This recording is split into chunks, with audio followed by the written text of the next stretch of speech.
नमस्कार दोस्तों, कैसे हैं आप। आशा है हमेशा की तरह अच्छे होंगे। एक बार फिर से आज मैं अपने YouTube चैनल पर आपका स्वागत करता हूं और आज हम टेंस की सीरीज को आगे बढ़ाते हुए फ्यूचर टेंस सीखने वाले हैं। अभी हमने आपको पिछले 2 वीडियोस में प्रेजेंट टेंस और पास्ट टेंस को सिखाया और आशा है कि आज के इस टेंस के बाद एक कंप्लीट पैकेज बन जाएगा जिसमें आप प्रेजेंट, पास्ट और फ्यूचर की एक अच्छी नॉलेज रख पाओगे। और भी जो डाउट होंगे, हम डाउट के लिए आपके कमेंट का इंतजार करेंगे। आप अपने कमेंट जरूर दीजिए ताकि हम आगे आने वाले वीडियोस में कुछ और अच्छा कर सकें। तो दोस्तों, देर ना करते हुए हम शुरू करते हैं। आज अपना जो क्लास है, जो सब्जेक्ट है, आज हमारा टॉपिक है फ्यूचर टेंस। चलिए शुरू करें। दोस्तों, फ्यूचर टेंस मैं फिर से आपको बता देता हूं, ना इंडेफिनिट है, ना कंटिन्यू है, ना परफेक्ट है, ना परफेक्ट कंटिन्यू है। ये सिंपल फ्यूचर टेंस है। इनमें किसी काम की बात नहीं होगी, कोई काम का जिक्र नहीं होगा, कोई एक्शन, कोई वर्ब नहीं होगी, क्योंकि ये सेंटेंस होते हैं नॉन एक्शन, नो वर्ब। ना कोई वर्ब की फर्स्ट फॉर्म, ना सेकेंड फॉर्म, ना थर्ड फॉर्म, ना आईएनजी, ना एस या ईएस। फिर क्या होता है इनमें, ये देखते हैं। इनको आइडेंटिफाई करेंगे हम सेंटेंस के, हिंदी सेंटेंस के लास्ट में लिखा होगा होगी, होंगे। काम नहीं कर रहे होंगे, सिर्फ क्या होगा, कोई नाउन होगा, कोई एडजेक्टिव होगा, कोई स्टेट होगी, कोई कंडीशन, कोई अवस्था होगी। ये बातें होती हैं फ्यूचर टेंस में। इसका स्ट्रक्चर कुछ इस प्रकार से होता है कि बच्चों, आई और बी चूंकि फर्स्ट पर्सन कहलाते हैं और वहां पर हम शैल बी का इस्तेमाल करते हैं। यहां पर हम 2 वर्ब का इस्तेमाल करेंगे, एक होगी शैल बी और एक होगी विल बी। तो शैल बी का इस्तेमाल करेंगे हम आई और बी के साथ, मैं और हम के साथ शैल बी का प्रयोग होगा। और बाकी रेस्ट सब्जेक्ट, जितने भी सब्जेक्ट हैं इसके अलावा आई बी के साथ, उन सभी के साथ में इस्तेमाल होगा विल बी का। समझ गए होंगे कि आई और बी, मैं और हम अगर सब्जेक्ट के रूप में है तो वहां शैल बी लगेगा और उसके अलावा जो भी सब्जेक्ट होगा वहां उसकी हेल्पिंग वर्ब के रूप में विल बी का प्रयोग किया जाएगा। और उसके जस्ट बाद क्या होना है, नाउन आएगा, एडजेक्टिव होगा, कोई कंडीशन, कोई स्टेट, कोई अवस्था होगी। यहां पर कोई वर्ब नहीं होगी। मेरे हिसाब से इतनी जानकारी इस टेंस को समझने के लिए पर्याप्त है। और अब हम चलते हैं अपने एग्जाम्पल की तरफ। हम 2-4 सेंटेंस बनाएंगे, इससे और हमारे डाउट क्लियर हो जाएंगे। तो आइए शुरू करते हैं। पहला सेंटेंस है, वह बीमार होगा। देखिए, इसमें कोई काम नहीं है। बीमार होना कोई काम नहीं है, बीमार होना एक अवस्था है। उसे हम एडजेक्टिव की कैटेगरी में रखते हैं, उसकी वो कंडीशन है। और बीमार कोई व्यक्ति है तो वो एक तरीके से एडजेक्टिव होता है। तो इसको सेंटेंस को हम बनाएंगे तो क्या करना पड़ेगा, सबसे पहले हमें लिखना पड़ेगा सब्जेक्ट क्या है इसमें, ही। वह बीमार होगा तो ही लिख दिया और ही के साथ हमको लगाना पड़ेगा will be. He will B, वह होगा, क्या होगा, बीमार। ही विल बी सिक। सिक मतलब बीमार, इल मतलब भी बीमार, आप कोई भी मीनिंग लगा सकते हो। ही विल बी सिक, वह बीमार होगा। अब देखिए, इस सेंटेंस के अंदर कहीं कोई वर्ब नहीं आई। हेल्पिंग वर्ब के रूप में वर्ब तो आई है, बट मैं बात कर रहा हूं मेन वर्ब की, जैसे आना, जाना, खाना, पीना, वो सारी वर्ब्स। आइए इसका नेगेटिव सेंटेंस बनाएंगे। अधिकांशतः देखा जाता है कि हेल्पिंग वर्ब के बाद नॉट लगता है, लेकिन जब भी कभी वर्ब 2 शब्दों की हो तो हमको बीच में नॉट लगाना पड़ता है। तो सेंटेंस में से नेगेटिव बनेगा, he will not be sick. है ना, simple. He will not be sick, he will be sick, वह बीमार होगा। He will not be sick, वह बीमार नहीं होगा। अफर्मेटिव से नेगेटिव बन गया। अब बनाते हैं हम लोग क्या, इंटरोगेटिव सेंटेंस। क्या वह बीमार होगा, क्या से प्रश्न शुरू हो गया, मतलब हमारे क्या शब्द का शुरू में इस्तेमाल हुआ, मतलब इसमें प्रश्न पूछा गया। तो क्या वह बीमार होगा में करना क्या पड़ता है, हेल्पिंग वर्ब को आगे लाना पड़ता है और आगे आने वाले क्या शब्द की स्पेलिंग नहीं लिखनी पड़ती है। और ऐसे क्वेश्चन को हम सिंगल इंटरोगेटिव की कैटेगरी में रखते हैं। आइए करके देखते हैं। तो जब हमको आगे लाना ही है तो पूरी वर्ब नहीं आएगी, सिर्फ विल आगे आएगा। जिस तरीके से विल के और बी के बीच में नॉट लग गया, मतलब ये दोनों फिक्स नहीं है।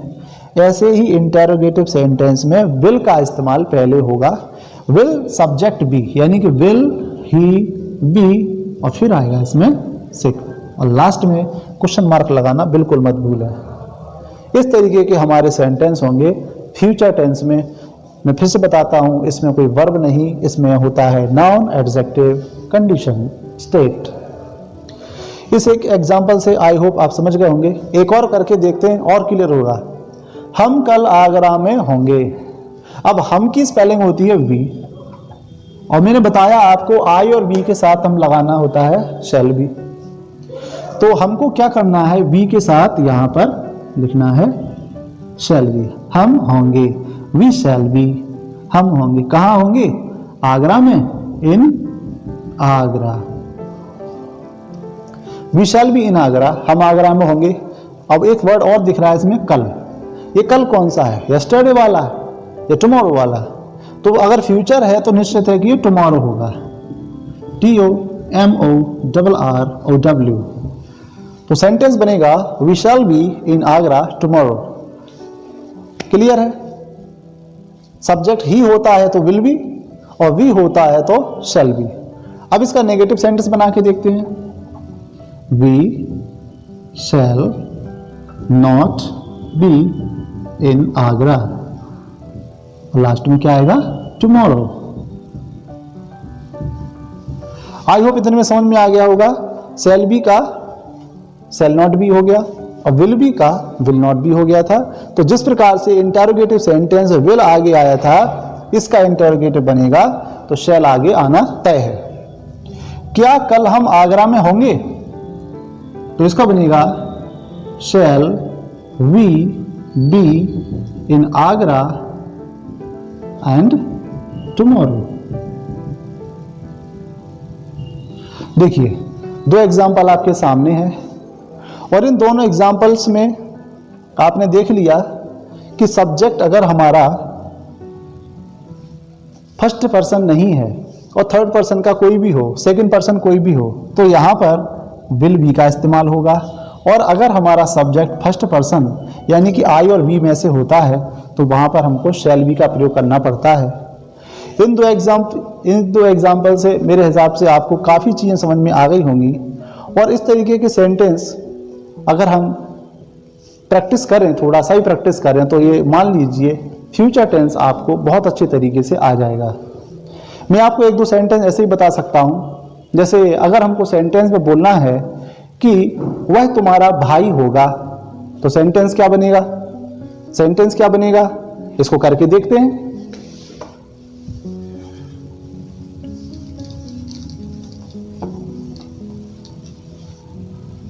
ये तीसरे नंबर का एग्जाम्पल है, वह तुम्हारा भाई होगा।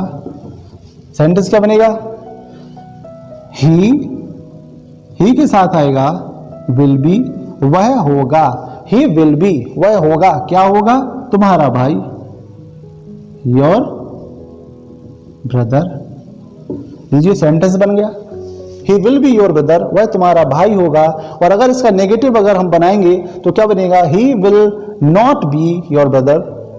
इंटरोगेटिव बनाएंगे कि क्या वह तुम्हारा भाई होगा, तो विल हमारा आ जाएगा आगे, तो सेंटेंस बनेगा will he be your brother, और लास्ट में क्वेश्चन मार्क लगाया जाएगा। अगर हमको एक एग्जांपल और करके देखना है, हम आपको करके दिखाते हैं, कोई कमी नहीं होना चाहिए, पूरा का पूरा टेंस आज के आज आपके माइंड में होगा। अगर हमें सेंटेंस में कहना है कि वे छत पर होंगे, वे छत पर होंगे, बना के देख लेते हैं। वे को बोलते हैं इंग्लिश में दे, दे का मतलब इंग्लिश में वे, सॉरी दे को हिंदी में बोलते हैं वे। उसके साथ आएगा will be, they will be, वे होंगे, कहाँ होंगे? छत पर, ऑन द रूफ। लीजिए सेंटेंस बन गया। और नेगेटिव बनाने के लिए सिंपल है, मैंने आपको पुराने एग्जांपल से बता ही दिया है। नेगेटिव में क्या होगा? They will not be on the roof.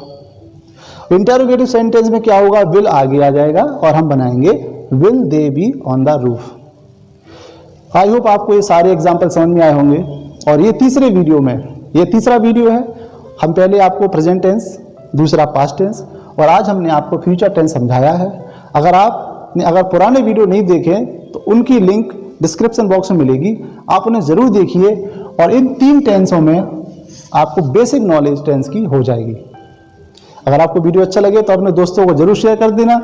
Promotion और आगे भी हम आपको बहुत अच्छे वीडियो देंगे। तब तक के लिए थैंक यू, गुड बाय।